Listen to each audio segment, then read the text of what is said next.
Now, more on the latest building collapse in New York. You might have heard a few moments ago I was talking about the Salomon Brothers Building collapsing.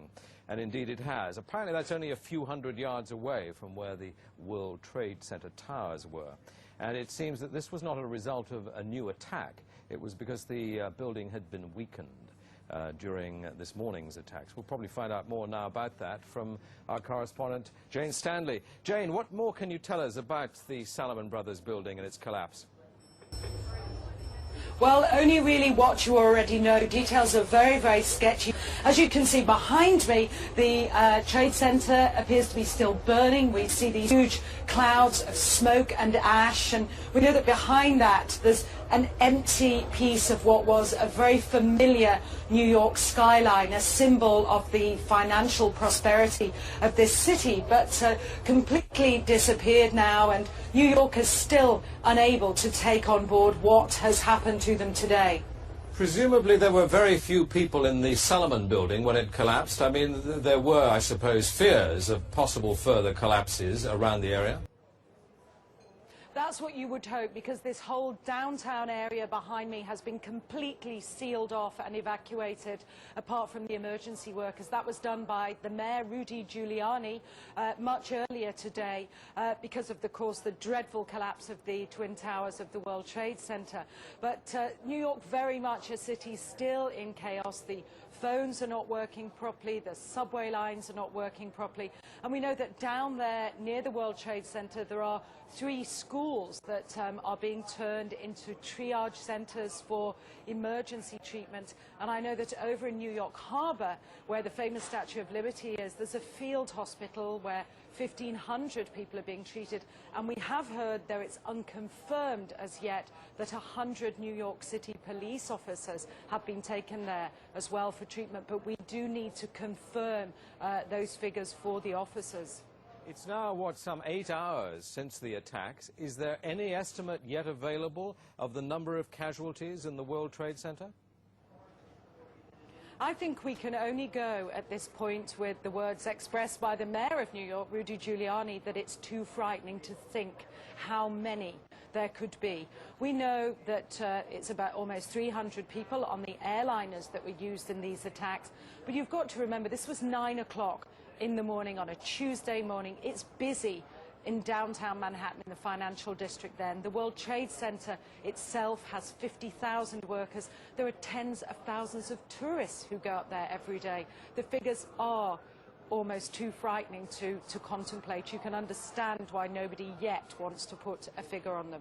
Listening to the mayor, Rudy Giuliani, a bit earlier, one of his messages was, business as usual. We won't let this get us down. But presumably, a lot of Manhattan people must have fled the city to Long Island to get away from possible further attacks. Well, a lot of people were certainly trying to, but you remember that very early on all the bridges and tunnels to the city as well as the airports were closed. New York was sealed, essentially. Now, we do know that the Long Island Railroad has begun running again to get people out of the city if they can, and people who can't manage to get out and perhaps lived in that area, they're being offered accommodation in empty school buildings. But certainly I saw earlier on today huge crowds of people desperately trying to walk up upper Manhattan to get as far away as possible. I think nobody really knows how to go or where to go, and you have to remember even now, I don't think people can it can sink in to people what's happened. We haven't for the past hour or so heard much from the people of Manhattan. You're with them there. I mean, what are they saying tonight after this catastrophic attack? As I said, many just cannot believe this has happened, and I've seen big burly men and women with tears in their eyes today, shaking their heads, wondering what on earth is going on. There was a sense of panic. Our reports from the scene were of people just absolutely horrified. And I've already seen some photographs of that a man took down in the downtown area, and it looks like the aftermath of a huge atom bomb or something, just full of debris and of like a white carpeting of snow from all the dust and rubbish that had fallen. I don't think people can comprehend. They certainly have lost any feeling of safety. There's still a great pride in the city. People are determined to fight back, but a great sense of shock and loss. People keep looking at the sky, for example, where you can see the plume of smoke and say, when that's gone, it won't be there anymore. Our Twin Towers won't be there. Such a symbol of New York. Are they talking yet about revenge and what the government should do to counter this threat, or are they numb still? I think people are still numb, and I don't think people are talking about revenge in that way at all yet. I think people are still too traumatized. We don't know how many people have been killed.